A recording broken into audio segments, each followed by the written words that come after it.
Installing outdoor landscape speakers usually means one thing: hammering a stake into the ground.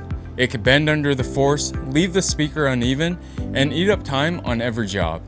TruAudio has partnered with Soundstake to change that. Soundstake replaces that process. It installs using a standard impact driver with a 1-inch socket instead of a hammer, driving into the ground in about 3 seconds.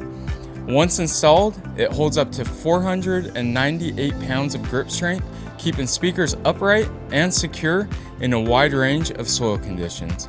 Each Soundstake also comes with an integrated flag mount so installers can mark speaker locations early and come back to install the actual speaker once construction is finished. Soundstake works with the TruAudio Ultrascape Series, Acoustiscape, and Tempest Tower. For the Acoustiscape, installation uses an adapter. Simply drive the stake into the ground, screw on the adapter, and simply twist the Acoustiscape onto the stake, just as you would on a standard Acoustiscape install.